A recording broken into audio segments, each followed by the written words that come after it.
ॐ अज्ञानतिमिरान्धस्य ज्ञानञ्जनशलाकया चक्षुर्मिलितं येन तस्मै श्रीगुरुवे नमः।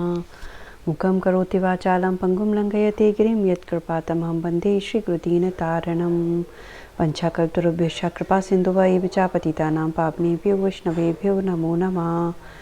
वृन्दाय तुलसीदेव्यै प्रियाय केशवस्य च कृष्णभक्तिप्रदे देवी सत्यवती नमो नमः। जय श्री कृष्ण चैतन्य प्रभु नित्यानंदा श्री अद्वैत गदाधर शिवसादि गौर भक्तवृंदा। हरे कृष्ण कृष्ण कृष्ण हरे हरे, हरे राम हरे Ram Hare Hare. My humble Dandavat Pranam to all. This is an humble service for the satisfaction of Shri Shri Guru Gaurang Gandharvika Radha Gandharvika Gopal Ji. Dandavat Pranam to everyone. और आज का हमारा topic बहुत अच्छा है। श्रीमद् भगवद गीता के 18 चैप्टर पे हम लोग पहुंच चुके हैं। सबको पता ही है ना, 18 चैप्टर, राइट? आज का टॉपिक बहुत ही अच्छा है। What is free will and how we can use our free will for our ultimate benefit. अपना जो फ्री विल है, फ्री विल का मतलब क्या होता है? फ्री विल आप समझते हो क्या होता है? फ्री विल का मतलब, मीनिंग क्या होता है,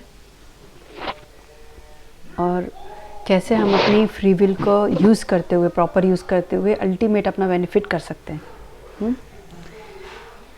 फ्री विल मतलब अपनी, कोई भी इंसान की अपनी वो मुक्त इच्छा जो मतलब समाज से दूर हो, मतलब सामाजिक उससे दूर हो, लोभ और लालच से, मतलब कुछ ऐसी इच्छा जो प्रभु के निकट ले जाती हो, वैसे ही कुछ है। कल्पना थी, आप बताइए।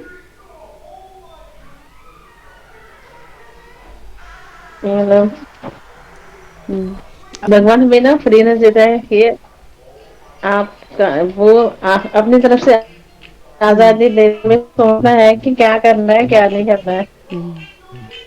ठीक है, तो हमें आजाद। एक सेकेंड, फोन सही कह रहे हैं आप, बिल्कुल। एक्चुअली क्या है, मैं एक second, free will, free will जैसे कि अभी निधि ने बताया और कल्पना जी ने बताया, उसका मीनिंग तो आप लोग बहुत पास पहुंच चुके हैं। उसका फ्री विल एक्चुअली ऐसा कुछ नहीं है। वो फ्री विल की आपका फ्री विल समाज से हटकर अलग कुछ उसमें जाना, ऐसा कुछ नहीं। फ्री विल मतलब फ्री विल, फ्री विल मतलब स्वतंत्र इच्छा, ठीक है।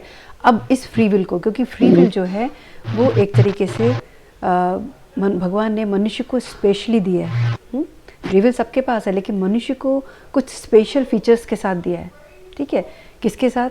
डिस्क्रिमिनेशन पावर के साथ। डिस्क्रिमिनेशन का मतलब कि हमें सही और गलत का निर्णय करने की हमारे अंदर वो कैपेसिटी होती है, विवेक होता है, जिसे कहते हैं डिस्क्रिमिनेशन पावर, ठीक है।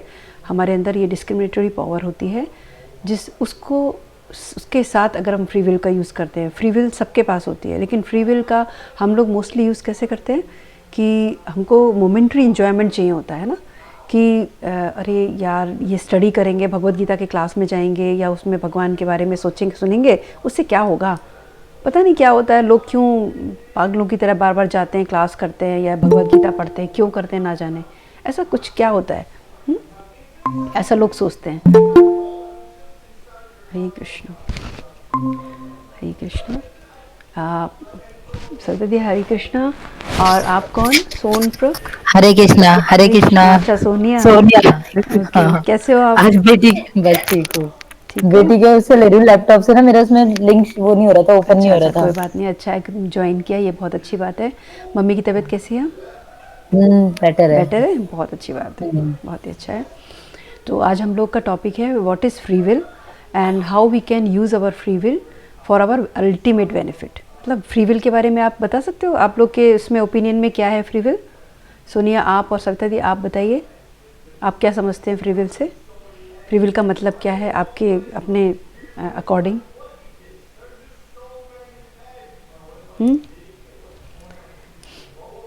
सोनिया नहीं पता।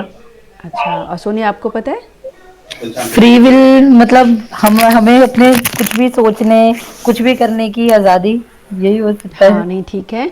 फ्री विल का मतलब यही है, फ्री मतलब स्वतंत्र इच्छा, ठीक है। कुछ भी स्वतंत्र करना, इच्छा का मतलब कि आप कुछ भी आप अपने हिसाब से कर सकते हैं, ठीक है। You are free to do something, to do anything, right. अब यहाँ पर आता है फ्री विल सबके पास होता है, मीन चाहे वो जीव है कुछ भी है, मतलब जीव जंतु पशु पक्षी सब अपनी फ्री विल यूज़ करते हैं, लेकिन वो फ्री विल किसके लिए यूज़ करते हैं? केवल 4 चीज़ों को सर्च करने के लिए। कौन कौन सी? Eating, mating, sleeping and defending. ठीक है, ईटिंग मतलब उन्हें कहाँ प्रॉपर फूड मिलेगा, मेटिंग मतलब उन्हें पार्टनर कौन सा जब उनको ज़रूरत होता है उसके अकॉर्डिंग, ठीक है, फिजिकल नीड के अकॉर्डिंग। ईटिंग, मेटिंग, स्लीपिंग, उनको नींद आ रही है कहाँ मुझको सोना ठीक रहेगा। डिफेंडिंग, अपने आप को प्रोटेक्ट कैसे करना है। बस ये 4 चीज़ों में वो अपना फ्री विल यूज़ करते हैं। ठीक है, बट मनुष्य केवल ह्यूमन बीइंग को फ्री विल जो है वो कुछ स्पेशल पावर के साथ दिया है भगवान ने। वो कौन सी स्पेशल पावर है? Discrimination power. डिस्क्रिमिनेशन मतलब विवेक। विवेक मतलब डिस्क्रिमिनेशन हो गया, राइट। विवेक का मतलब होता है सही और गलत में आपको डिसीजन मतलब लेने की कैपेसिटी, कैपेबिलिटी है आपके अंदर। ठीक है, तो डिस्क्रिमिनेशन पावर मीन फिर उसके बाद भगवान ने हमको एक फ्री विल दिया है, मतलब बहुत ही माइन्यूट फ्री विल है हमारे पास। ठीक है, बहुत माइन्यूट। जैसे कि भगवान के पास तो स्वतंत्र इच्छा है कि भगवान ने मन में इच्छा किया कि सृष्टि बनना चाहिए तो वो सृष्टि उसने बना दी। ठीक है, सृष्टि बना दी उसने। जब उसे उसको ये लगा कि सृष्टि बननी चाहिए तो सृष्टि बना दिया उसने, पूरा संसार खड़ा कर दिया। उसमें कितनी वैरायटीज़ है, पेड़ पौधे, पशु पक्षी, जीव जंतु, पानी मतलब एक्वेटिक एनिमल्स, एयर्स में बहुत सारे ऑर्गेनिज्म मिलेंगे आपको, माइक्रो ऑर्गेनिज्म, और जो लैंड पे चलते हैं वो भी लैंड एनिमल्स, रेप्टाइल्स, बर्ड्स, बहुत कुछ मिलेगा। ट्रीज, वैराइटीज़ ऑफ ट्री है, वैरायटी ऑफ माइक्रो ऑर्गेनिज्म है, ऑर्गेनिजम्स हैं, एनिमल्स हैं, बहुत कुछ है। मीन टोटल 84 लाख स्पीसीज़ है, जैसा कि हमारे स्क्रिप्चर्स में हमको बताया है, शास्त्रों में। ठीक है, तो इतनी सारी स्पीसीज़ भगवान ने अकेले बना दी केवल इच्छा मात्र से। लेकिन सबसे बेस्ट जो है, जिसे कहते हैं सबसे अच्छा जो कहना चाहिए क्रिएशन है भगवान का, वो कौन है? वो मनुष्य है। ठीक है, हम लोग जो मनुष्य जीवन है वो सबसे बेस्ट क्रिएशन उसने बनाया, और उसको उसने सोचा भगवान ने क्यों बनाया? क्योंकि हर किसी कहना चाहिए हर किसी क्रिएचर में, यानी कि जैसे एनिमल्स का देख लीजिए आप, या बर्ड ले लीजिए, हर किसी में कुछ लिमिटेशंस हैं। कि बर्ड जैसे है, बर्ड क्या कर सकता है? बर्ड प्रॉपरली क्या है, अपना खाना कुक करके नहीं खा सकता, बना के नहीं खाएगी ना, वो कहीं से भी कुछ भी उठा के खा सकता है। एनिमल्स का भी यही सेम। बट बाकी सारे जीव जंतु जो है वो हमेशा कहना चाहिए उनको कुछ ना कुछ ऐसा ही चाहिए, प्रिपेयर्ड चाहिए। वो खुद उनके पास कैपेसिटी नहीं है, वो इतना, उनके पास कुछ लिमिटेशंस हैं अपनी शरीर के अकॉर्डिंग। ठीक है, जैसे कि एनिमल फ्लाई नहीं कर सकता, तो बर्ड जो है ज़मीन पे बहुत देर नहीं चल सकता, है ना, बर्ड। तो सबका लिमिटेशंस हैं। रेप्टाइल्स में पैर नहीं है, उनके बिल में ही जाके रहना है, उनको बेड पे जाके नहीं सो सकते, है ना। तो सारे क्रिएचर्स में कुछ ना कुछ लिमिटेशंस हैं, और हम ह्यूमन बीइंग में मैक्सिमम पॉसिबिलिटीज़ दी है भगवान ने, है ना। हम चाहे सड़क के भी जा सकते हैं, हम लोग फ्लाई, जैसे फ़्लाइट में बैठ के फ्लाई भी कर सकते हैं, प्रॉपर चल के भी जा सकते हैं, बहुत सारा चीज़ें हमारे पास। मतलब भगवान ने एक बेस्ट क्रिएशन मनुष्य को बनाया। ठीक है, क्यों बनाया मनुष्य को भगवान का? क्यों इच्छा हो भगवान को लगा मैंने इतना कुछ क्रिएशन बना दिया, अब चलो एक अपने जैसा भी एक जीव बनाया जाए। तो उन्होंने अपने जैसा एक जीव बना दिया, बहुत सारे लोग बनाए, जीव बना दिए। तो अब उसको बनाने के बाद भगवान ने उससे ये एक्सपेक्ट किया कि अकॉर्डिंग टू द स्क्रिप्चर्स, यानी भगवान ने मनुष्य के साथ साथ हमको एक कहना चाहिए ज्ञान भी दिया। सबसे पहले ज्ञान किसको दिया था? सूर्य को भगवान ने। वही ज्ञान इसलिए दिया, परंपरागत जो ज्ञान है वो मनुष्य तक पहुंचा, यानी मनु तक पहुंचा। जैसे सन को दिया, सन के बाद सन देवता यानी विवासन के बाद इक्ष्वाकु, मनु से बाद फिर नीचे परंपरागत हमारे धरती पर आया। और हम सभी कहते हैं मनुष्य कौन है? मनु की संतान है। तो मनु से परंपरागत हम तक पहुंच रहा है ज्ञान, सब तक पहुंचा। तो भगवान ने ये एक्सपेक्ट किया था, ये सोचा था कि ये मनुष्य जो है इसको मैंने बहुत ही इंटेलिजेंट बनाया है, बहुत ही विवेकपूर्ण बनाया है। डिस्क्रिमिनेशन पावर है इसके अंदर, इंटेलिजेंस है, प्रॉपर कॉन्शियसनेस है, हर चीज़ है, सेंसिबिलिटी है, इमोशंस हैं, प्रेम है, हर चीज़ के अंदर इन्बिल्ट किया भगवान ने। और ये सोचा कि ये जो सारे जीव हैं, ये जो सारे प्राणी हैं, वो अपना कल्याण नहीं कर सकते, वो अकॉर्डिंग टू द साइकिल जो है वो घूम रहे हैं एक एक दूसरे शरीर में। लेकिन मनुष्य को ये बुद्धि यानी विवेक दिया, डिस्क्रिमिनेशन पावर दी, फ्री विल दी, एक माइन्यूट फ्री विल दी कि इसको यूज़ करके ये मनुष्य जो है ये जन्म बंधन के चक्र से जो है मुक्त हो सकता है। मुक्त होने का मतलब क्या है? कि मुक्त होने का, अगर हम स्क्रिप्चर्स के अकॉर्डिंग चलते हैं, भगवान के कहना चाहिए इंस्ट्रक्शंस के अकॉर्डिंग अगर हम चल रहे हैं, तो हमारा जीवन मुक्त का मतलब है कि सुख दुख कहते हैं, और बोल सकते हैं मान अपमान, भय से बहुत सारी चीज़ें, उन सब से ऊपर उठता है मनुष्य। लेकिन उठ सकता है अपनी फ्री विल यूज़ करके, अपनी स्वतंत्र इच्छा यूज़ करके केवल। उसे कुछ नहीं करना, कहीं नहीं जाना, कुछ नहीं करना, उसके पास एवरीथिंग उसके पास अवेलेबल है। बस हमको जानने की और हमको समझने की इसको ज़रूरत है, केवल अवेयर होने की ज़रूरत है, राइट। तो उस फ्री विल को हम यूज़ करके, फ्री विल को यूज़ करके क्या कर सकते हैं, जैसे कि भगवान ने बहुत सारा हमको स्क्रिप्चर, ये ज्ञान जैसे परंपरागत सबसे पहले सूर्य को दिया। सूर्य को कहा जाता है कि ये समस्त प्राणियों की, समस्त जीवों की आत्मा है, इसलिए सर्वप्रथम भगवान ने सूर्य को ये ज्ञान दिया, जिससे कि समस्त हम सभी जीवों के हृदय में आत्मा है, ठीक है। आत्मा के साथ कौन बैठा है, परमात्मा, ठीक है। तो परमात्मा तो एक ही है जो हर प्राणी में, हर सोल में है, घूम रहा है वो, हर सोल के साथ, हर जीव के साथ है वो, ठीक है। जैसे हम लोग कहते हैं ना कि कई बार ऐसा होता है जो सिद्ध लोग होते हैं ना, आपके मन की बात जान लेते हैं। सिद्ध का मतलब जिन्होंने बहुत तप किया है, जो बहुत ही सही मार्ग पर चलते हैं, तो वो आपके मन की बात भी जान लेते हैं कई बार, है ना। तो क्या होता है, वो उनका परमात्मा से, परमात्मा का कनेक्शन तो रहता है ना, हर जीव, क्योंकि हम लोग इस शरीर में लिमिटेड है, इस सोल जो है इस शरीर में लिमिटेड है, बंधी हुई है। तो हम अपने शरीर के बारे में केवल जान सकते हैं कि मैं क्या सोच रहा हूँ, ठीक है, मैं नेक्स्ट स्टेप क्या लेने वाला हूँ, या मैं क्या करूँगा, या मेरा पास्ट क्या है, वो सब मैं जानता हूँ, है ना। लेकिन जो परमात्मा हमारे हृदय में बैठे हैं सोल के साथ, वो समस्त प्राणियों के बारे में जानते हैं। ठीक वैसे ही जैसे कि एक देश का प्रधानमंत्री है, वो सारे स्टेट में कितने सिटी हैं, कितनी डिस्ट्रिक्ट्स हैं, ये सब जानता है। किसका घर कहाँ पर है, सबका रेजिडेंस कैसा है, ये सब कुछ जानता है। वैसे ही ठीक वैसे ही हाँ, भगवान जो है वो सारे संसार का कंट्रोलर है, he is a supreme controller, owner. तो वो सबके हृदय में बैठा, हर बॉडी के अंदर क्या चल रहा है, ये इस मोमेंट क्या सोच रहा है, इसको क्या तकलीफ़ है, ये क्या प्रॉब्लम है, वो सब जान रहा है, ठीक है। लेकिन क्योंकि हम लिमिटेड हैं, हम सोल, इस शरीर के साथ, मेरा सोल इस शरीर के अंदर है, तो मैं केवल अपने शरीर के बारे में जानता हूँ। ये डिफरेंस होता है सोल एंड सुपर सोल के बीच में, ठीक है। अब भगवान ने, परमात्मा स्वरूप यानी ईश्वर ने हर सोल को एक फ्री विल दिया है, स्वतंत्र इच्छा दिया है। अब स्वतंत्र इच्छा जैसे भी हम अपनी फ्री विल को जैसे हम अप्लाई करते हैं, भगवान उसी में हमें सपोर्ट करते हैं। हमने सोचा कि क्या मुझे इतना दुख क्यों होता है, मुझे इतना परेशानी क्यों होती है, मुझे इतना हेल्थ प्रॉब्लम क्यों होता है, ऐसा हमने सोचा और ये मन में सोचा कि भगवान मुझे ये हेल्थ प्रॉब्लम क्यों होता है, ये सारा मुझे बाधा लगता है, क्यों लगता है कि मैं तुम्हारी सेवा नहीं कर पा रहा हूँ, मेरा मन इधर उधर क्यों भाग रहा है, मैं अपने शरीर से जितने रिलेशन हैं उनके बारे में ही सोचता रहता हूँ, मेरा पूरा दिन गुजर जाता है और मेरा मनुष्य जन्म जो है व्यर्थ जा रहा है, व्यर्थ भाग रहा है, ख़त्म। एक दिन अंत समय आ जाएगा, हमें पता नहीं सब किसका कब है समय, है ना। तो अंत समय एक दिन आ जाएगा, पता नहीं कितना कुछ मुझे करना है, लेकिन मेरा कॉन्शियस, मेरा मन, मेरा कहना चाहिए बुद्धि, सब जो है चारों तरफ भाग रही है। किस पे भाग रही है, जो मेरे शरीर से रिलेशन है जिससे उसकी तरफ मेरा मन पूरी तरह भाग रहा है। तो मुझे इससे भगवान, इस सारे जो डाइवर्जन है इनसे सब मुझे बचा के आप अपनी सेवा में मुझे ले लो, मुझे ये सुख दुख फील नहीं करने। तो जब हम ऐसा अंदर से फील करते हैं, यानी कि अपनी फ्री विल आपने अप्लाई की, जैसे आपने अपनी फ्री विल अप्लाई की, वैसे ही परमात्मा जो हमारे हृदय में बैठे हैं वो इसको सुनते हैं और उसके अकॉर्डिंग फिर हमको हमारा जीवन बनाना शुरू करते हैं, हमको वैसा मार्ग दिखाते हैं, है ना। तो हम सबसे इम्पॉर्टेंट चीज़ है हमको हमारे फ्री विल को सही जगह यूज़ करना, ठीक है। दूसरी चीज़ आती है, हमें पूरा संसार में आपको हर तरीके की चीज़ मिलेगी, अट्रैक्शन वाली चीज़ भी मिलेगी, दुख परेशानी देने वाली चीज़ भी मिलेगी, सुख देने वाली भी चीज़ मिलेगी, है ना, बहुत सारा। लेकिन अब हमको ये समझना है अपनी डिस्क्रिमिनेशन पावर को यूज़ करते हुए कि क्या मुझे क्षणिक सुख देता है, क्या मुझे मतलब क्या चीज़ मुझे अल्टीमेट बेनिफिट दे सकती है, मतलब जिसे कहते हैं जो सुख कभी ख़त्म ही ना हो, ऐसा सुख मुझे कौन दे सकता है, कौन सा ऐसा मार्ग है या कौन सी ऐसी वस्तु है जो मुझे ऐसा अंतिम सुख दे सकती है हमेशा, कि मैं हमेशा खुश रहूं हर स्थिति में, दुख आए सुख आए प्रॉब्लम आए, कोई मान करे कोई अपमान करे कोई कुछ भी बोले, मैं सुखी रहूँगा। क्यों, वो ऐसा क्या चीज़ है, ऐसी कौन सी ऐसी वस्तु है जो जिसे प्राप्त करके जो है मैं आनंदित ही रह सकता हूँ हमेशा। तो फ्री विल को यूज़ करके हम हमारा डिस्क्रिमिनेशन पावर को हमें यूज़ करके हम इस मार्ग पर बढ़ सकते हैं। और ये क्वालिटी, ये कहना चाहिए एबिलिटी केवल और केवल मनुष्य के पास है और किसी भी प्राणी के पास नहीं है।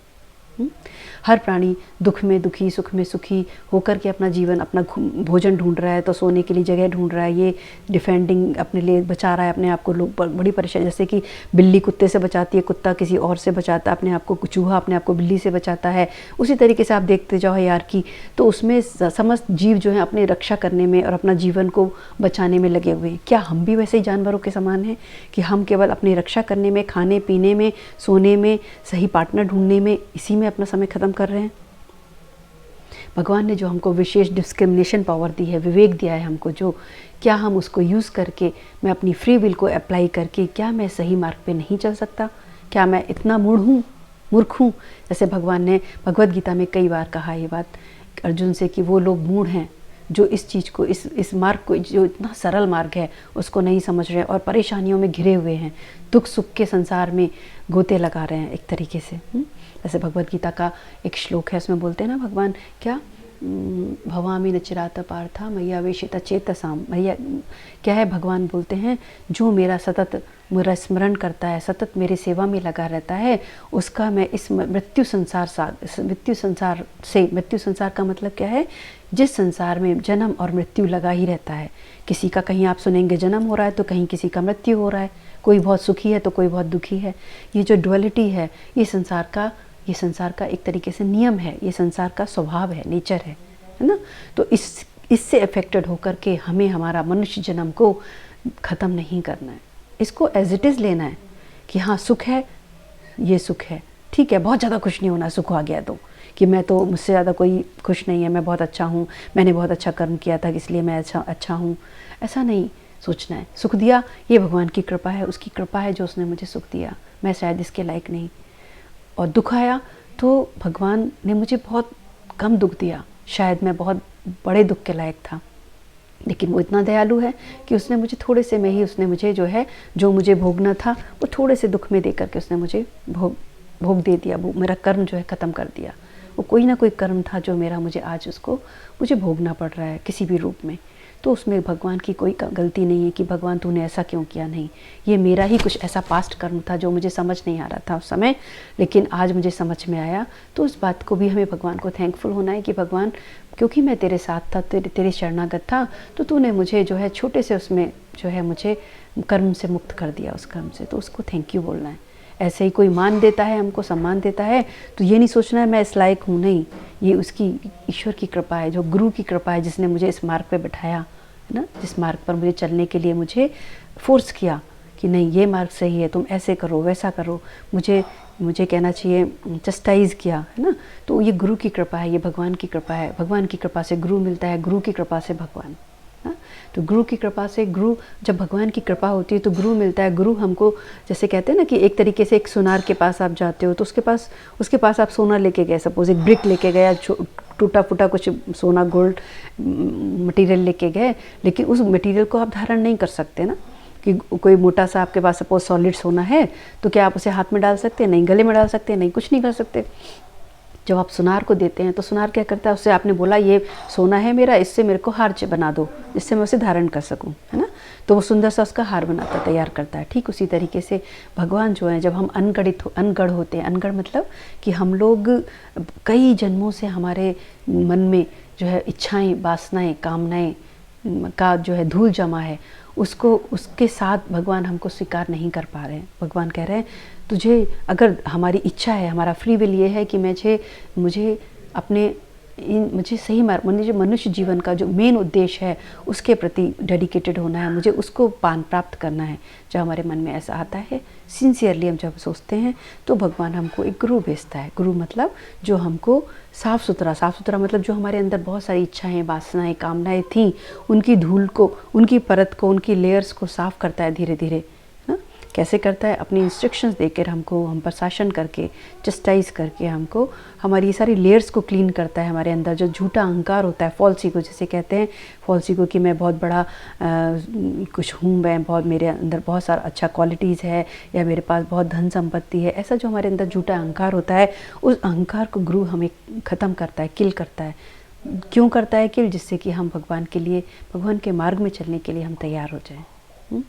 तो हम जब अपनी फ्री विल को यूज़ करते हैं डिस्क्रिमिनेशन पावर के साथ, तो जब हम सोचते हैं कि मेरे जीवन का मेरे उद्देश्य क्या है, पर्पस क्या है मेरे जीवन का, जब हम ये सिंसियरली सोचना शुरू करते हैं, तभी भगवान हमारे पास गुरु भेजते हैं, कोई हमको मार्ग दिखाने वाला भेजते हैं, ठीक है, जिससे कि हम अपने आप को उसके अकॉर्डिंग अपने आप को प्यूरीफाई करते हुए, अपने आप को शुद्ध करते हुए, प्यूरीफाई करते हुए हम जो है आगे मार्ग पर बढ़ते हैं।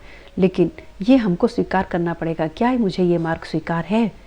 भगवान कहता है, जब भगवान ने मनुष्य को जन्म दिया, यानी क्रिएशन किया, मनुष्य का क्रिएट किया मनुष्य को, तो भगवान ने ये सोचा, एक्सपेक्ट किया था कि ये मैंने ये धर्म का ज्ञान जो है, जो ट्रू ज्ञान नॉलेज है, सबसे पहले सूर्य को दिया, परंपरागत ये मनु तक पहुंचा, मनु से समस्त जीवों को मिला, उसके अकॉर्डिंग मनुष्य चलते हुए मुझको नित्य सुख को प्राप्त करेंगे, जिसका कभी जो सुख कभी ख़त्म नहीं हो सकता, जिसका सुख का कोई कभी नाश नहीं हो सकता, ऐसे परम सुख को प्राप्त करेंगे, ऐसा भगवान ने सोचा था। लेकिन हम मनुष्य जन्म देने, भगवान मनुष्य बनने के बाद हमने अपने अंदर फॉल्स ईगो ला दिया। फॉल्स ईगो क्या कि हमने सोचा कि अरे भगवान ठीक है, भगवान घर में एक कोने में रखना चाहिए, एक मंदिर बनाना चाहिए, सुबह शाम उसकी आरती कर देना चाहिए, बस इतना ही काफ़ी है, इससे ज़्यादा कुछ नहीं।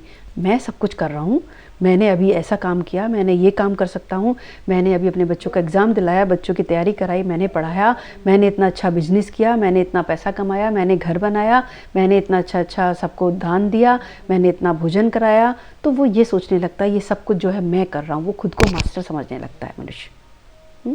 भगवान को तो एक कोने में बैठा देता है कि हाँ भाई फ़ोटो लगा दिया है, बस काफ़ी है, कौन है तो, मैं ही सब कुछ हूँ, मैं तुझे खाना दे रहा हूँ, मैं भोग लगा रहा हूँ तुझे, ऐसा हम सोचने लगते हैं।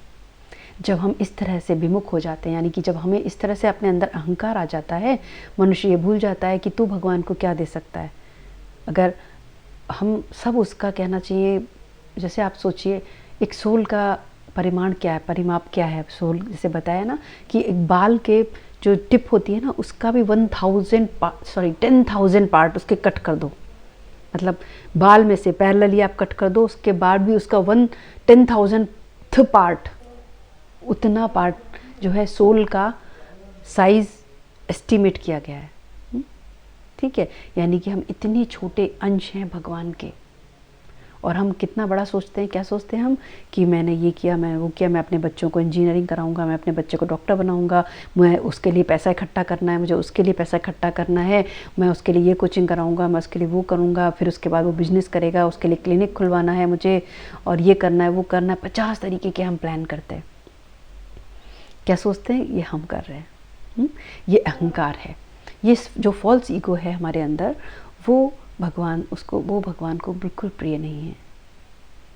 जब भगवान ने मनुष्य को, जबकि सबसे इंटेलिजेंट, सबसे श्रेष्ठ जीवन जो है मनुष्य जन्म दिया, उसके बाद मनुष्य सोचने लगा कि मैं तो मास्टर हूँ, और जैसे ही उसके अंदर ये फीलिंग आया तो वो प्रकृति के अधीन हो गया, प्रकृति के नियम के अधीन हो गया।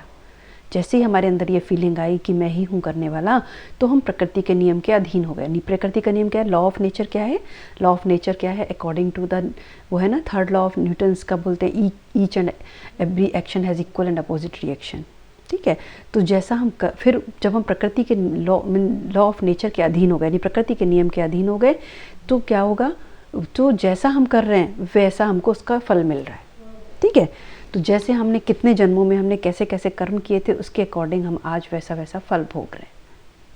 ठीक है, तो ये जन्म, ये कर्म का फल, कर्म फिर करना, कर्म फिर फल उसका भोगने आना, फिर कर्म करना, फिर उसका फल भोगने, क्योंकि जब तक हमारे कर्म कंप्लीट नहीं हो जाते तब तक हमको कोई ना कोई जन्म अवश्य लेना पड़ेगा, कोई ना कोई शरीर धारण करना पड़ेगा, और शरीर में आकर उस शरीर की कुछ लिमिटेशंस होती हैं, उसके अकॉर्डिंग हमको कार्य करना पड़ेगा। जैसे कि अगर हम बंदर के शरीर में आए तो हम खुजली करेंगे, ऐसे करेंगे, पेड़ पे चढ़ेंगे। कुत्ते के शरीर में आए तो हम अपनी पूंछ हिलाएंगे। अगर हाथी के शरीर में आए तो ऐसे करके सूंड उठाएंगे।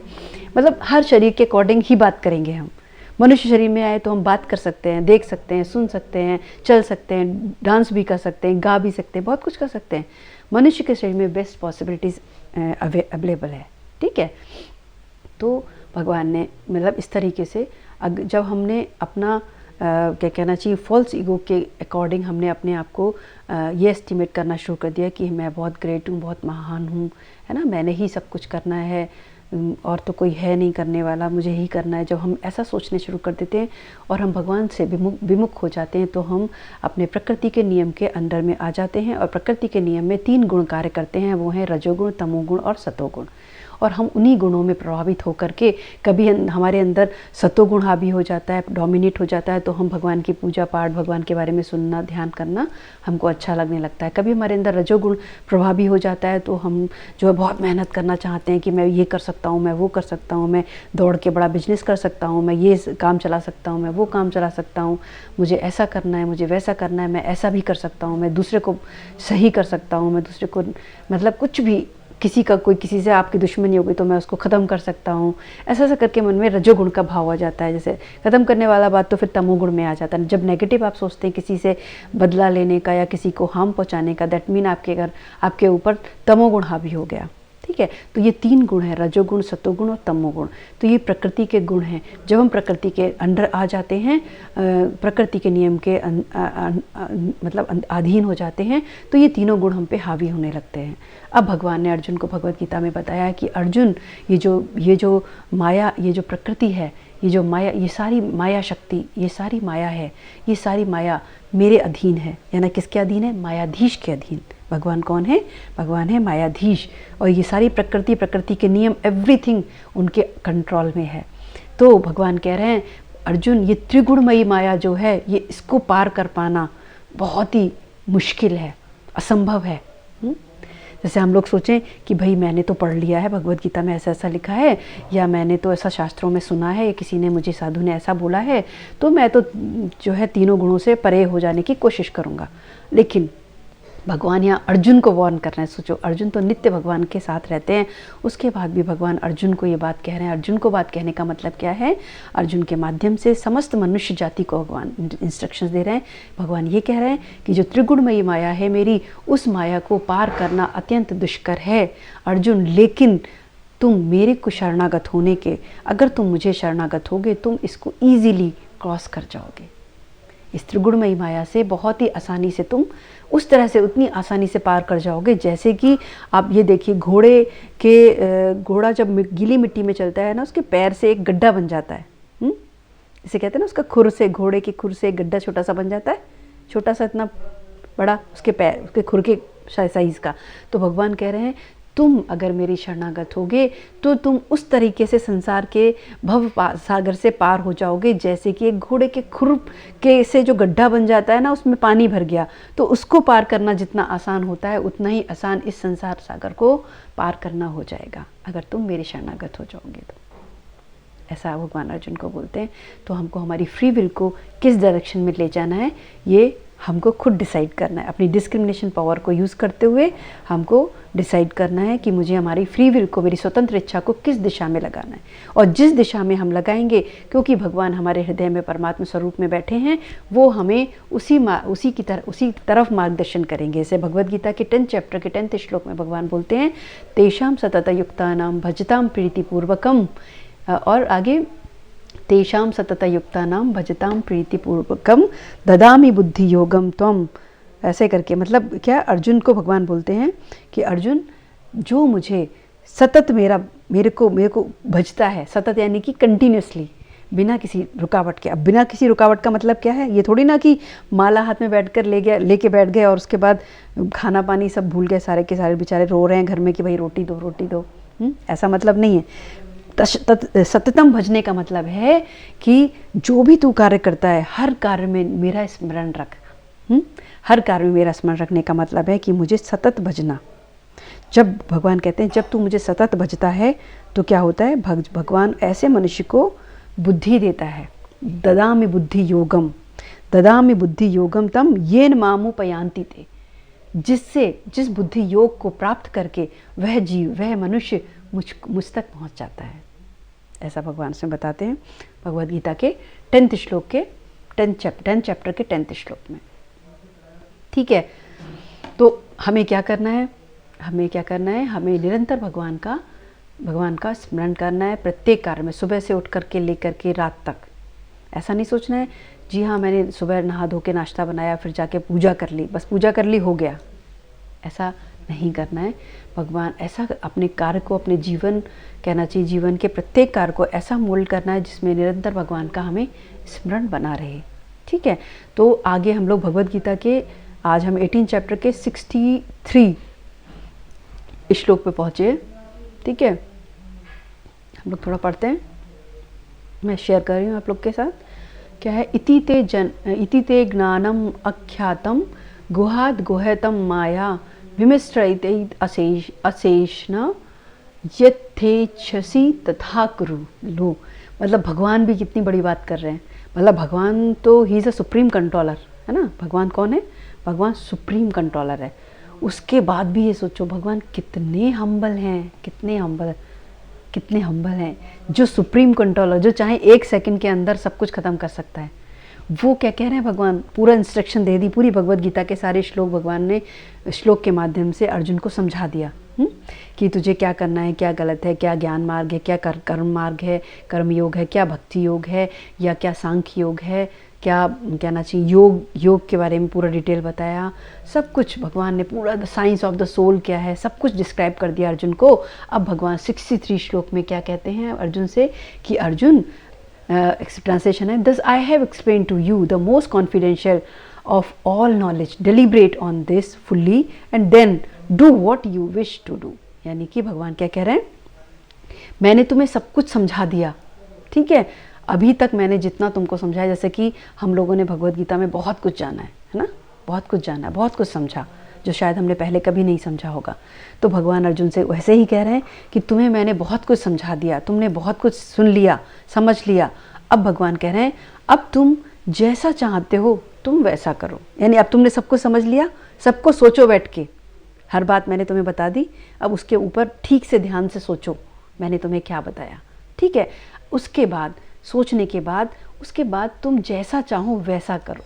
यानी भगवान ने ये नहीं कहा ये सब करो तुम, भगवान ने अर्जुन को फ्रीडम दिया कि अब तुम्हें सब कुछ मैंने बता दिया, इसको अच्छे से समझो, सोचो सबको, और उसके बाद अपना डिस्क्रिमिनेशन पावर को लेते हुए, अपने विवेक को यूज़ करते हुए, अपनी फ्री विल को यूज़ करते हुए जैसा तुम चाहते हो अब वैसा करो।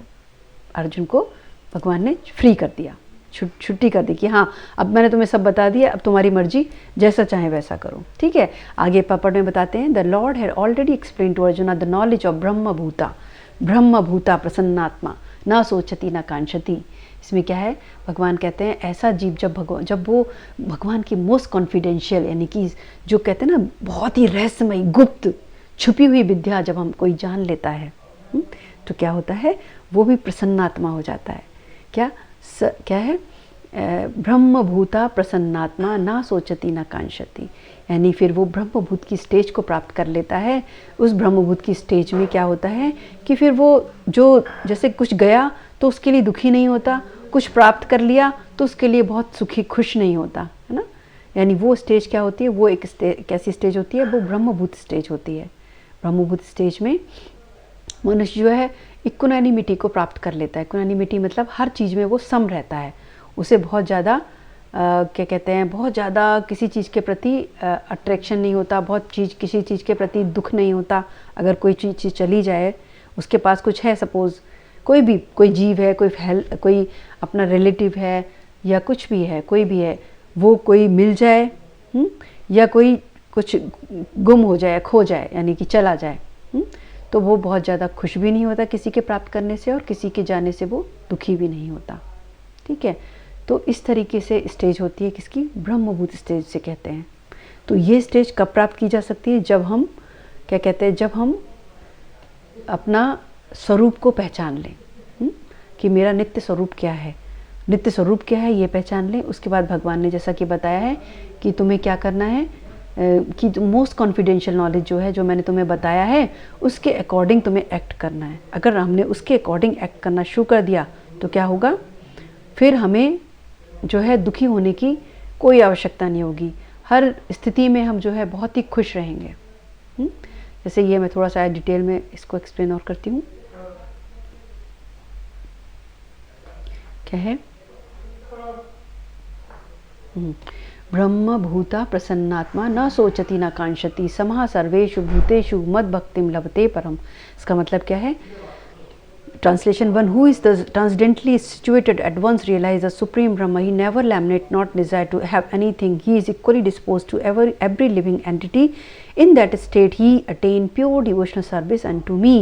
यानी कि सपोज कोई मेरे साथ बहुत मिसबिहेव कर रहा है तो भी मुझे लगेगा ये तो तुम ही हो, किस रूप में आके क्या सिखाना चाहते हो मुझे। मन ही मन हम सोचेंगे, हम उससे कहेंगे तो वो सोचेगा ये तो पागल हो गया है, बंदा ही कैसी बातें कर रहा है। लेकिन कोई भी मेरे पास आता है, अगर हमने ये स्टेज को प्राप्त कर लिया तो कोई मुझे सुख देने आता है तो मुझे लगेगा भगवान तुम इतने सुंदर रूप में भी आ गए कि मुझे इतना खुश करने की कोशिश कर रहे हो, तुम इतने दयालु हो, इतने कृपालु हो कि तुम मुझे इतना खुश करने की कोशिश कर रहे हो ना, कि कभी मेरे किसी भी फॉर्म में वो आ सकता है। कभी मुझे बच्चा मुझे बहुत अच्छे से अटेंड कर रहा है, बहुत अच्छा सा मुझे, कभी मेरा हस्बैंड, कभी मेरी वाइफ, या कोई रिलेटिव, कोई जॉब में कोई बॉस है या कलीग है, कोई भी, या घर में, या अपने पेरेंट्स हैं, अपने बच्चे हैं, बहुत अच्छे से बिहेव कर रहे हैं सपोज, तो हमको लगना, ये महसूस करना है कि हमको ये भगवान ही इस रूप में आकर के, भगवान ने इसको प्रेरणा दी है ज़रूर, है ना। या कोई हमारे संग मिसबिहेव कर रहा है तो वो भगवान मुझे कुछ सिखाना चाहते हैं इसके माध्यम से, इसके कारण ये मुझे इस तरह से बिहेव कर रहा है। कोई बात नहीं भगवान, तुम इस रूप में भी तुम मुझे मिले, मुझे, मैं सोच भी नहीं सकता था तुम इस रूप में भी मुझे मिलोगे। इस तरह से जब हम ये फील करने लगते हैं कि each and every activities, each and every situation, each and every event के पीछे केवल भगवान है, उनकी इच्छा है, उनकी, कहना चाहिए ईश्वर की विल है। तो जब हम ये महसूस करने लगते हैं तो हम लोग ब्रह्मभूत स्टेज को प्राप्त कर लेते हैं। या फिर हम किसी चीज़ को प्राप्त होने में बहुत ज़्यादा खुश नहीं होते, किसी के खोने में बहुत ज़्यादा दुखी नहीं होते, तो ये स्टेज एक तरह से ब्रह्मभूत स्टेज हो जाती है ना। तो इसमें आगे क्या बता रहे हैं, जबकि जो इम्पर्सनलिस्ट, यानी कि इम्पर्सनलिस्ट कौन, जो कि भगवान के निराकार स्वरूप की उपासना करते हैं, वो क्या सोचते हैं, ब्रह्मभूत स्टेज कौन सी है कि भगवान के साथ एक हो जाना, एकाकार, यानी कि अपने स्वरूप को उनके स्वरूप में विलीन कर देना। लेकिन जो भक्त हैं, जो भगवान के पर्सनलिस्ट उसमें विश्वास रखते हैं, वो भगवान की क्या करते हैं, वो और ज़्यादा भगवान की सेवा में लग जाते हैं। तो क्योंकि जो भगवान की सेवा में लग जाता है वो ऑलरेडी एक तरह से मुक्त अवस्था में है ना। मुक्त अवस्था में, मुक्त अवस्था मतलब उसको कोई फ़र्क नहीं पड़ता, कोई उसे मान करे, कोई सम्मान करे, कोई सुख हो दुख हो, ऐसा फ़र्क नहीं पड़ता, ऑलरेडी भगवान के साथ एक हैं। क्योंकि वो भगवान के साथ बिना एक हुए कोई भी भगवान की सेवा कर ही नहीं सकता।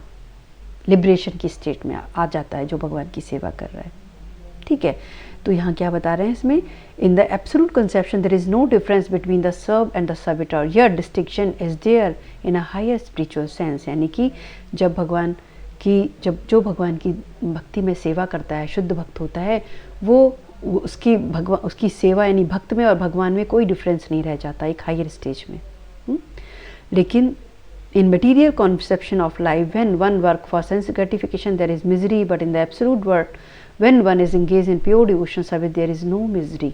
मतलब क्या, जब हम इस संसार का जब हमारे ऊपर हम समझ रहे हैं कि ये मेरा परिवार है, ये मेरे अपने हैं, ये मेरा शरीर है, मैं इसके सुख के लिए पैसा मिलेगा तो मैं ऐसा कर सकता हूँ, वैसा कर सकता हूँ, मैं ये सोच के जब से कार्य करता हूँ तो मुझे सुख भी मिलेगा, दुख भी मिलेगा, है ना।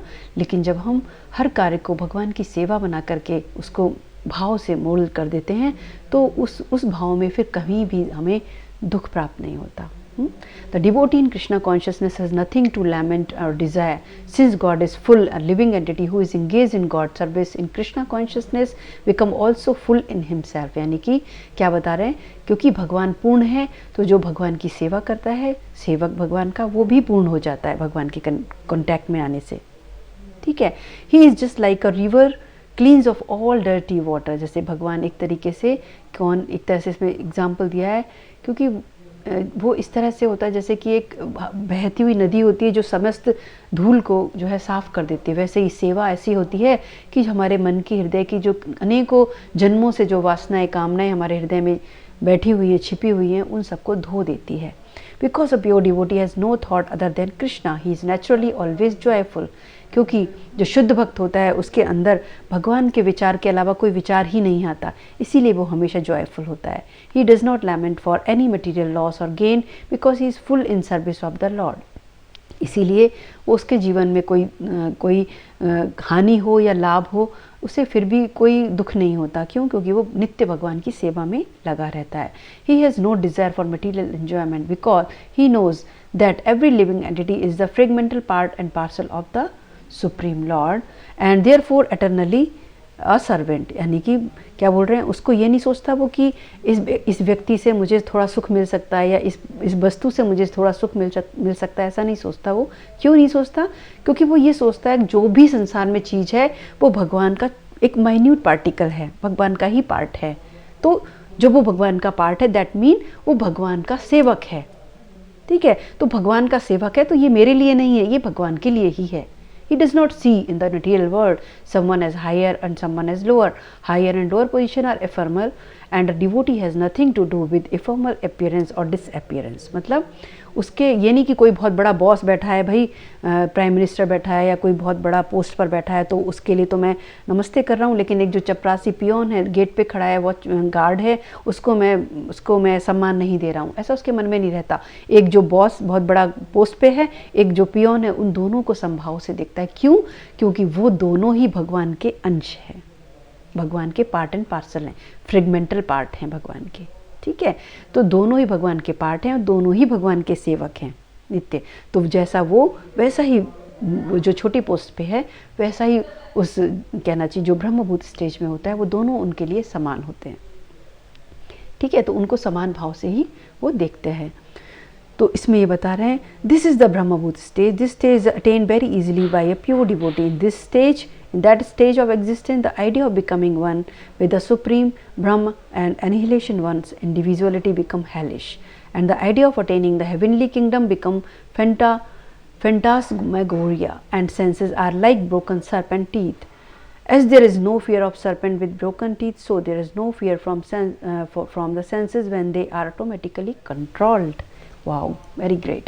क्या बोल रहे हैं भगवान इसमें अर्जुन से बता रहे हैं कि जब हम भगवान की भक्ति में सेवा में लग जाते हैं ना, तो क्या होता है, तो जब भगवान की सेवा करते करते हमारे अंदर की जो हमारे सेंसेस जो है, हमारी इंद्रियां जो हैं, वो पूरी तरह से कंट्रोल हो जाती हैं। ठीक है, जब वो पूरी तरह से कंट्रोल हो जाती हैं, उसके बाद जो संसार में जब हम कार्य करते हैं, जो भी कार्य करते हैं, तो उस संसार में कार्य करने से हमको कुछ भी भय नहीं रहता, क्योंकि जो सेंसेस हैं हमारे ना, वही हमको गलत मार्ग पर ले जाने के लिए हमको बाध्य करते हैं। लेकिन वही सेम सेंसेस जब भगवान की सेवा में लग जाते हैं तो एक तरीके से वो सांप जो है, उसके टीथ, उसके दांत, उसका कहना चाहिए ना, उसके अंदर का विष तो निकाल ही दिया है, तो वो हमको हार्मफुल नहीं है।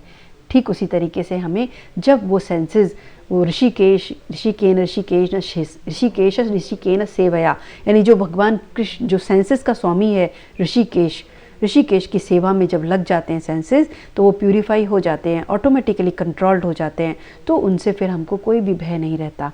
इसलिए तो the world is miserable for the materially infected person, but for a devotee the entire world is as good as Vaikuntha or spiritual sky. यानी कि जैसे कि हम सोचते हैं ना कि अरे ये संसार में यहाँ पे अच्छा है, यहाँ बुरा है, तो यहाँ भगवान भगवद गीता में बता रहे हैं कि ये संसार जो है, जो मटेरियल पर्सन है, जिनकी बुद्धि ऐसी है, जो कि मटेरियल बुद्धि है, वो तो ऐसा सोच सकता है कि ये संसार में यहाँ अच्छा है, यहाँ बुरा है ना। लेकिन जब कोई जीव भगवान की इस तरह से, यानी कि भगवान का भक्त जो भगवान की अपने सारी इंद्रियों के साथ जब सेवा में लग जाता है, तो उसकी इंद्रियां इतनी कंट्रोल्ड हो जाती हैं कि वो किसी भी जगह कहीं भी जाए और कहीं भी कार्य करे, तो उसकी इंद्रियां कहीं भी कहना चाहिए डाइवर्ट नहीं होती, डाइवर्ट या फिर गलत किसी काम की तरफ नहीं जाती। अगर कुछ गलत होता भी है तो उसको इंद्रियां जो है उसको इग्नोर कर देती है कि ये नहीं।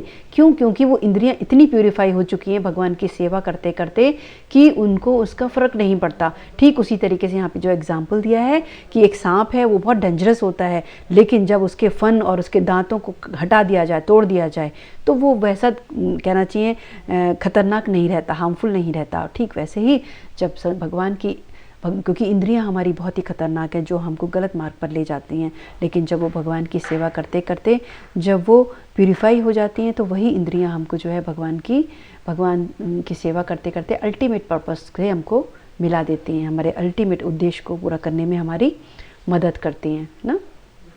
तो यहाँ पर हम लोगों ने आज बात किया फ्री विल, और उसको हमें फ्री विल को यूज़ करते हुए हम किस तरह से अपना अल्टीमेट बेनिफिट कर सकते हैं। ठीक है, तो आप लोग के मन में कोई अगर क्वेश्चन है या कोई बात डिस्कस करना है तो आप कर सकते हो, क्योंकि आजकल हम लोग बहुत समय समय के बाद मिल पाते हैं, इसलिए थोड़ा सा आप लोग समय दीजिए। और मैं सोचती हूँ कई बार कि आप लोगों को मैं बार बार जगा देती हूँ, एक तरह से कहना चाहिए जगाना, या फिर डिस्टर्ब तो नहीं करती आप लोगों को बार बार मीटिंग का लिंक भेज के, फ़ोन करके।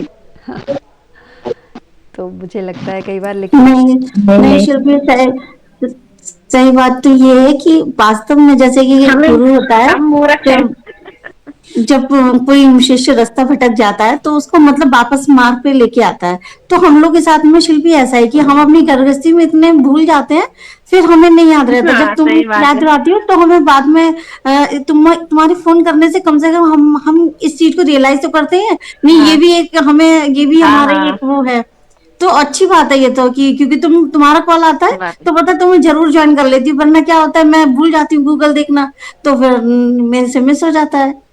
तो ये बिल्कुल मत अपने मन में सोचो सही कि हम डिस्टर्ब नहीं करती हो, हमें जगाती नहीं हो। नहीं, मुझे एक्चुअली आजकल सही बात, समय निधि ने सही बोला। आजकल हमें समय बहुत कम मिल पा रहा है, थोड़ा सा काम ज़्यादा है इसलिए, तो मतलब वहाँ से अपने इंस्टीट्यूट से ज़्यादा काम है, आईआईटी से, तो इस वजह से समय नहीं मिल पाता। लेकिन मैं संडे को ज़रूर रखने की कोशिश करती हूँ। इवन अभी भी मुझे बहुत कुछ अभी देना है, कंप्लीट करना है, लेकिन फिर भी मैंने सोचा कि नहीं, पूरा वीक हमारा जो है कवर हो जाता है, संडे को तो ज़रूर हमको करना चाहिए। कभी कभी सैटरडे पे भी रख लेती हूँ, और जिस दिन कभी छुट्टी, मतलब जिस दिन मैं घर में होती हूँ उस दिन भी मैं करने की कोशिश करती हूँ। तो मेरा मतलब केवल ये रहता है, मेरा मतलब कि आप लोग जो भी हो, जो भी हम लोग, जिससे कुछ लोगों से, थोड़े लोगों से कनेक्ट हैं, तो हम सब लोग अपने जीवन में भगवत गीता का जो इंस्ट्रक्शंस है, भगवान का इंस्ट्रक्शंस है, उसको कोशिश करें उतारने का। तब तो अच्छा है, नहीं तो पढ़ करके या सुन करके छोड़ देने से कोई फ़ायदा नहीं, और फिर से हम संसार में सुख दुख में परेशान हो जाते हैं हम लोग, है ना। उसको हमें अप्लाई करना है। भगवत गीता में भगवान क्या कह रहे हैं, भगवान ये केवल भगवान बोल रहे हैं ये सोचो, हमें ये सोचना है, कोई एक पर्टिकुलर एक साधारण मनुष्य नहीं बोल रहा कि किसी ने कह दिया भाई ये तो बातें प्रैक्टिकल नहीं है, मैं क्यों मान लूँ। कोई कह सकता है ना कि भाई मैं जिस दुख से मैं गुजर रहा हूँ, उसे क्या पता उसकी इंटेंसिटी कितनी है, उसे क्या पता उस दुख से कितनी प्रॉब्लम है। क्या आप ये सोच सकते हो, क्या भगवान हमारे दुख उसे नहीं मालूम, हमारे हृदय में परमात्मा स्वरूप में बैठा है, क्या वो मेरी स्थिति के बारे में नहीं जान रहा कि मेरे ऊपर क्या बीत रहा है ना। हर जीव के बारे में वो जानता है। जिस तरीके से माता पिता चिंतित होते हैं ना बच्चों के लिए, कि मेरा बच्चा परेशान ना रहे, मेरा बच्चा दुखी ना रहे, वो हमेशा सुखी रहे, ठीक वैसे ही भगवान यही चाहते हैं कि हम सब जीव जो हैं परेशान है, जो भटक रहे हैं, दुख से सुख से परेशान है, कई बीमार हो जाते हैं बार बार, उससे परेशान है। तो भगवान चाहते हैं, अब एक कहते हैं ना, एक बहुत ही कहना चाहिए एक वेल विशर, बहुत ही अच्छे एफेक्शनेट पेरेंट्स की तरह है भगवान, जो हम सबको अवेयर कर रहा है बार बार कि तुम एक बार मुड़ के तो देखो, एक बार समझ के तो देखो मैंने क्या बोला है। उसका ये भगवान का सॉन्ग ऑफ गॉड कहते हैं भगवत गीता को, हम लोग सॉन्ग ऑफ गॉड, स्क्रिप्चर्स में कहा गया है सॉन्ग ऑफ गॉड, यानी कि जितने स्क्रिप्चर्स हैं, स्क्रिप्चर्स मतलब सारे वेद, सारे पुराण, सारे उपनिषद, वेदांत सूत्र, सारे के सारे कहना चाहिए स्क्रिप्चर्स का, वैदिक लिटरेचर का सार केवल भगवत गीता है। केवल 700 श्लोक में उन्होंने सारी की सारी ज्ञान को एकत्र करके मतलब प्रेजेंट किया है, भगवान ने रख दिया है। क्यों रख दिया है?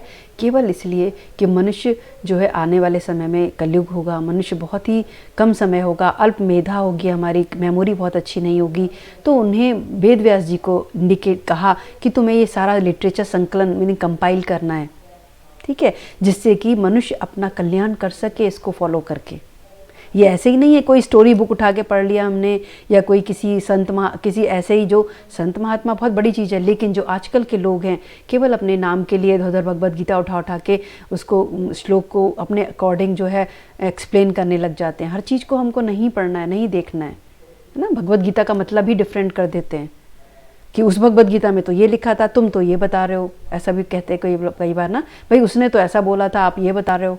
आप उस सब के पीछे ना भागो, आप भगवत गीता को एज इट इज़ उसको उठाओ, उसको समझो और उसको समझने की कोशिश करो, क्योंकि ये भगवान की वाणी है, द सॉन्ग ऑफ गॉड है, डायरेक्ट भगवान की वाणी। और सारे स्क्रिप्चर्स को भी एक तरफ रख दो, अगर आप सोच भी रहे हो पढ़ने का, तो सबसे पहले भगवत गीता समझो और उसको फॉलो करने की कोशिश, एक ही श्लोक उठा के उसे फॉलो करने की कोशिश करो। ऐसा नहीं है कि पूरी भगवत गीता जब मैं पढ़ लूँगा तब मैं फॉलो करूँगा, ऐसा नहीं सोचना है।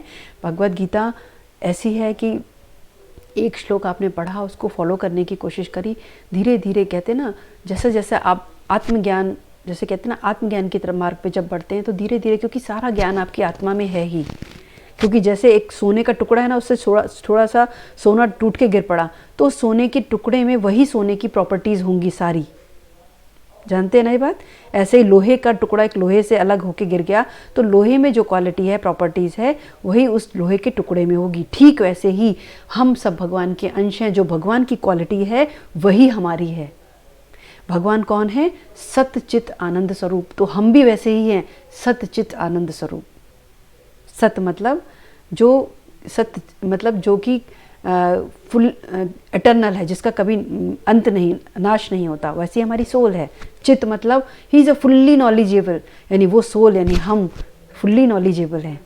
चित, सत्य चित आनंद, आनंद यानी कि हम लोग को हमेशा खुशी क्यों अच्छी लगती है। हम लोग हर कोई, हर जीव जो है हैप्पीनेस ढूंढता है ना। कोई हमसे प्यार से बात करता है तो हमको बहुत अच्छा लगता है, कोई हमारी तारीफ़ करता है तो हमको बहुत अच्छा लगता है। कहीं हमको थोड़े समय के लिए भी कुछ अच्छा मिल जाए ना, जो हमारे मन को सुखी दे, तो हमको बहुत अच्छा लगता है। क्यों? क्योंकि हमारा स्वभाव है आनंदित होना, खुश होना, हैप्पीनेस, फुलफिलमेंट, सेटिस्फेक्शन, है ना। तो ये जो भगवान का स्वभाव है, भगवान भी ऐसे ही है, सत्य चित आनंद। तो हम सब उनके अंश हैं, हम सब भी ऐसे ही हैं, लेकिन हम अपने आप को उनसे अलग सोच के भटक रहे हैं और दुखी हो रहे हैं। एक बार सोच के देखो कि हम उनके ही अंश हैं, हमारी कोई ऐसी प्रॉब्लम नहीं है जो वो नहीं जानते, और कोशिश नहीं कर रहे हैं वो उसको सही करने की। इसे विश्वास रखो, ठीक है, और थैंकफुल रहो भगवान के लिए। और किसी को और बात करना है? हाँ, मुझे क्वेश्चन है। मैं ये कह रही थी शिल्पी, जैसे जो जो लव्ड वंस हमसे बिछड़ जाते हैं, मतलब जो मतलब नहीं है अब इस दुनिया में, तो उनकी याद तो सताती है। तो मतलब इतना टाइम हो गया लेकिन उनकी यादों से नहीं निकल पाते, कैसे कैसे उनकी यादों को कम करें? या एक्चुअली क्या है पता है इसके बारे में? सबसे पहले तो इसमें हमको यही समझना है, भगवद गीता का आप सीधा ही स्टार्टिंग पे ही आ जाइए, ठीक है। लाइफ एंड मैटर, ठीक है। लाइफ एंड मैटर क्यों समझाया भगवद गीता में? लाइफ एंड मैटर का मतलब क्या है? Body and soul. Body and soul के बीच में डिफरेंस क्या है? बॉडी क्या है? बॉडी मिलके बनी है मैटर से। तुम तो समझ रहे हो, केमिस्ट्री पढ़े हो, तो जो जितने मटेरियल एलिमेंट्स हैं उन सब से अगर आप अपने टेस्ट करके देखोगे बॉडी को कि हेयर्स का मटेरियल क्या है, स्किन का मटेरियल क्या है ना, टीथ का मटेरियल क्या है, हर चीज़ का मटेरियल आपका जो है, आपको कोई ना कोई एलिमेंट मिल जाएगा, ठीक है। तो एज ए साइंटिफिकली इसको रिसर्च किया गया, तो हमारा बॉडी जो है 100% समझ सकते हो केमिकल से मिलकर बना है, ठीक है। अब आता है ये 100% केमिकल किससे बना है? 5 तत्व जो है नेचर के, कौन कौन सा? जल, अग्नि, वायु, धरती और आकाश, 5 तत्व हैं ये, है ना, 5 ग्रॉस एलिमेंट्स, इनसे मिलकर बना है हमारा शरीर, ठीक है। तो ये हो गए मैटर। अब आता है सोल, ये हो गई life, life and soul, matter and मतलब सोल एंड लाइफ, और क्या हो गया? Life and matter, soul and body, ठीक है। तो इसमें डिफरेंस जब हम समझ जाएंगे तो हमें इस चीज़ को समझने में बहुत आसानी हो जाएगी। अब जैसे कि सबसे पहले हम लोगों ने शुरुआत में बहुत सारे बार डिस्कस किया था कि जब हम आपसे पूछें कि आपका परिचय क्या है भाई, आप अपना इंट्रोडक्शन दीजिए, तो आप क्या बोलोगे कि मैं निधि जौहरी, और this is my father name and this is my husband name, मैं यहाँ रहती हूँ, ये मेरा एड्रेस है, ये मेरा ब्लड ग्रुप है, ये मेरा आधार नंबर है, ये मेरा address, this is my identity, right. तो ये तो रही आइडेंटिटी किसकी? ये आइडेंटिटी आपकी बॉडी की है, सोल की नहीं। तो what is the identity of your soul? तो सोल की आइडेंटिटी आपको स्क्रिप्चर से मिलती है। वो क्या है? पूर्णमदः पूर्णमिदं पूर्णात् पूर्णमुदच्यते, मतलब भगवान पूर्ण है, उस पूर्ण से ही हम सब आए हैं, हम भी पूर्ण हैं, ठीक है। तो मेरी आइडेंटिटी क्या है? वो ईश्वर है, उसके हम पार्ट एंड पार्सल हैं, सोल की आइडेंटिटी, ठीक है। ये हमको अगर हमें ध्यान रखेंगे, और जो शरीर जो मुझे आज मेरे माता पिता से मिला है, ठीक है, ये शरीर इस शरीर इसी जन्म में मिला है ना माता पिता से? क्या पिछले जन्म में यही सेम माता पिता थे, सेम यही शरीर था? या अगले जन्म में यही माता पिता मिलेंगे, सेम यही शरीर होगा? गारंटी है आपको? या पहले आपने क्या देखा, ये मेरा शरीर यही था, ये मेरे माता पिता यही थे? नहीं पता ना आपको। तो ये प्रेजेंट समय में आपने इन माता पिता को एक्सेप्ट किया, क्यों किया? कि मैं इस माता पिता को, मैं इस सोल ने माता पिता को चुना, तुमने अपने माता पिता को चुना, तुमने उनके माध्यम से जन्म लिया, ठीक है। अब तुमने जब जन्म लिया यानी कि उसका कारण क्या है कि तुम्हारा कुछ कर्मों का बंधन उन माता पिता से था, ठीक है। तो तुम्हारा कर्म बंधन कुछ माता पिता से था, कुछ तुम्हें देना था और कुछ तुम्हें लेना था उनसे, ऋण, ठीक है। कुछ तुम्हारा ऋण उन पे था कि कुछ माता पिता को देना था, कुछ तुम्हें उनको देना था। फिर भाई बहन जो बन के आए हमारे, वो भी कुछ ना कुछ उनसे लेन देन है पिछले जन्म से हमारा। जितना समय तक उनसे लेन देन था मेरा, तब तक वो मेरे साथ थे, और जब मेरा लेन देन उनसे नहीं रहा तो वो चले गए, पूरा हो गया, ठीक है। ये हमको ध्यान रखने की ज़रूरत है, ठीक है। अब आता है क्वेश्चन कि मैं उसे भूल नहीं पाती अगर, तो अब अगर आप भूल नहीं पा रहे हो तो उसके बाद इसका मतलब है कि आप अपना नया कर्म फिर से बना रही हो, नया कर्म फिर से बना रहे हो, और उस सोल को, जो सोल चली गई है, उस सोल को यहाँ से आपको एक तरीके से प्रेयर भेजना ज़रूरी है उसके लिए, ना कि आप उसको बार बार याद करके अगर दुखी होगे तो वो सोल जो है भटकेगी, उसको प्रॉपर बॉडी, प्रॉपर शरीर, प्रॉपर जन्म नहीं मिलेगा, ठीक है। जबकि उस सोल से आपका कोई रिश्ता नहीं, फॉर द टाइम बीइंग, कुछ समय के लिए आपका रिश्ता था, ठीक है, जिससे कि आपने बहुत सारा मेमोरीज क्रिएट की। अब उसका लेन देन आपसे बराबर हुआ और वो चला गया, ठीक है, वो सोल चली गई, ठीक है। तो अब अगर आप उस सोल के लिए प्रेयर करते हैं तो उस सोल को अच्छा जन्म मिलेगा, अच्छी बॉडी मिलेगी, अच्छा कुछ करने का अपॉर्चुनिटी मिलेगी।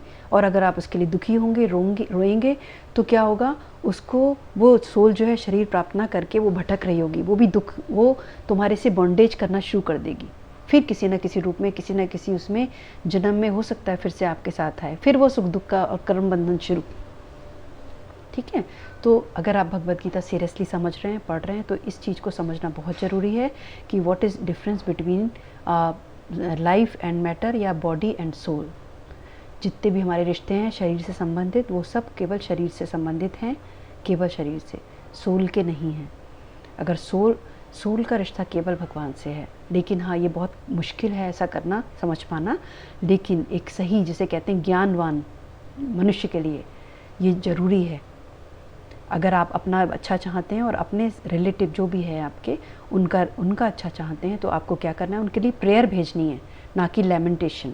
नो, दुखी नहीं होना है उनके लिए। जब भी आपको वो याद आते हैं, उनके लिए आपको प्रेयर करना है भगवान से कि भगवान उनको, उस सोल को अच्छा जन्म देना। वो तुम्हारा भाई बहन कोई भी, वो कोई नहीं था, इस शरीर के रहने से पहले भी वो कोई नहीं था, इस शरीर के रहने के बाद भी वो आपसे कोई नहीं रहेगा। इस थोड़े से समय के लिए वो आपका रिश्ता बन के आया, ठीक है। रिश्ता बन के आया तो आपका उससे बॉन्डेज हो गया, इमोशन बॉन्डेज, ठीक है।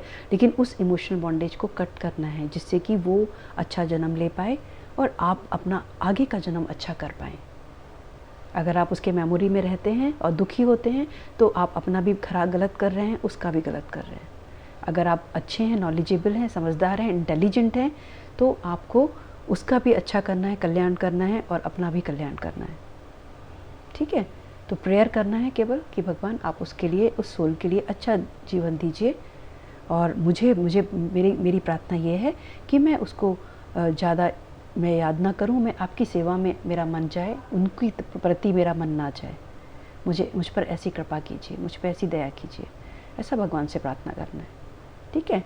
क्योंकि भगवान सुपर सोल के रूप में हर जीव के हृदय में बैठे हैं। देखो, हर बात पे भगवद गीता में भगवान ने इंस्ट्रक्शन दिए। इस बात पे भी भगवद गीता में 2nd चैप्टर में पूरा भगवान ने बता दिया बॉडी और सोल के बारे में।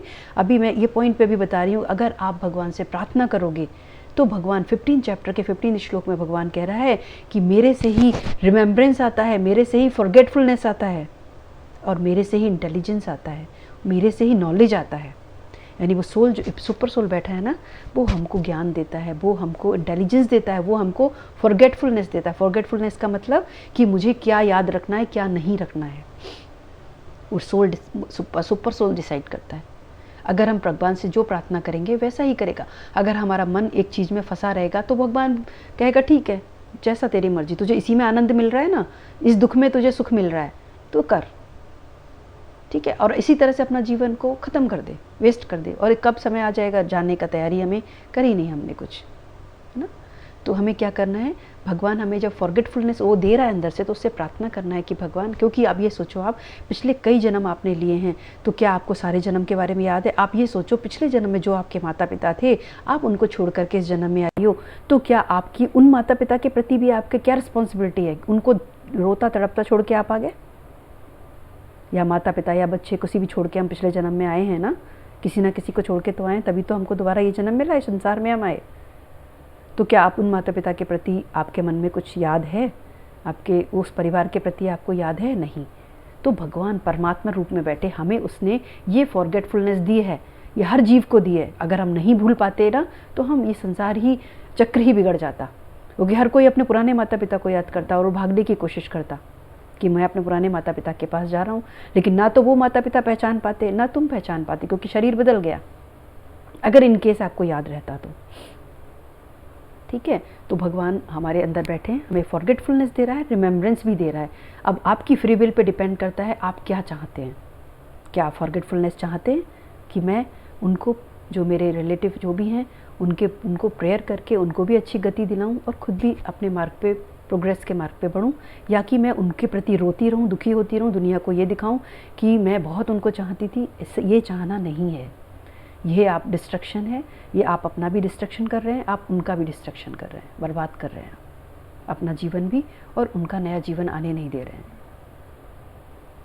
समझदार अगर जो है, इंटेलिजेंट जो है, जो भगवत गीता पढ़ता है, रियली भगवत गीता पढ़ता है, तो उसको ये चीज़ को फॉलो करना बहुत ज़रूरी है।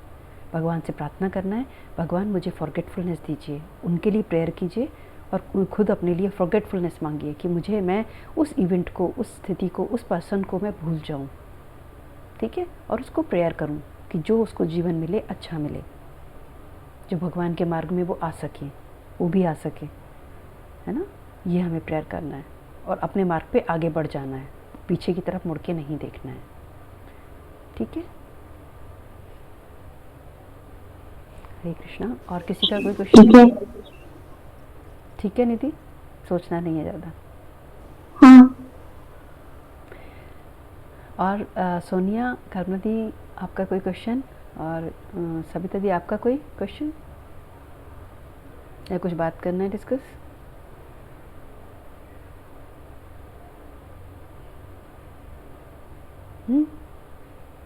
नहीं, ठीक है। फिर हम लोग आज क्लोज करते हैं, फिर हम लोग जल्दी कोशिश करते हैं मिलने का, ठीक है।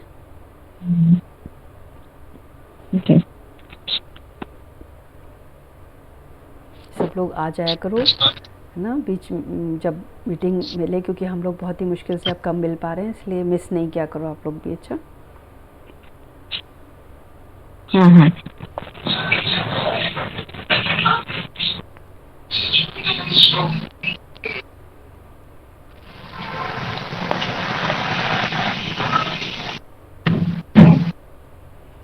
और किसी के मन में कोई क्वेश्चन नहीं?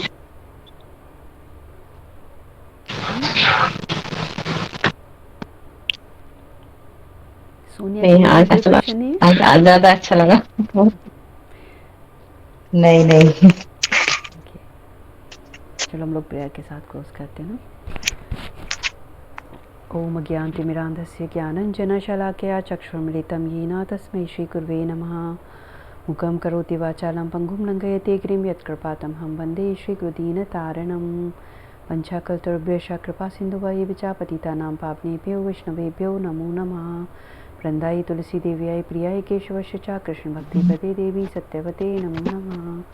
जय श्री कृष्ण चैतन्य प्रभु नित्यानंदा, श्री अद्वैत गदाधर शिवसादि गौर भक्तवृंदा। हरे कृष्ण कृष्ण कृष्ण हरे कृष्ण हरे कृष्ण हरे राम राम राम हरे हरे। मैं आ रही हूँ, ठीक है, फ्राइडे को हम आ रहे हैं, ठीक है।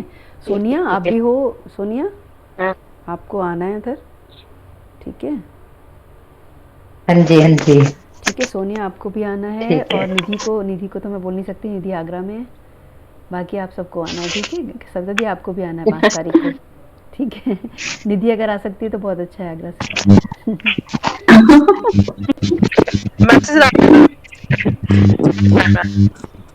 ठीक है, हरे कृष्णा। ठीक है, हरे कृष्णा। धन्यवाद, प्रणाम टू ऑल। हरे कृष्णा, सभी को हरे कृष्णा। सोनिया आप आया करो, परेशान मत हुआ करो। अच्छा चलेगी सोनिया, अब बोल देना, ठीक है? करुणा दी आप बोल देना। हरे कृष्णा। ठीक है, ठीक है। हरे कृष्णा। हरे कृष्णा।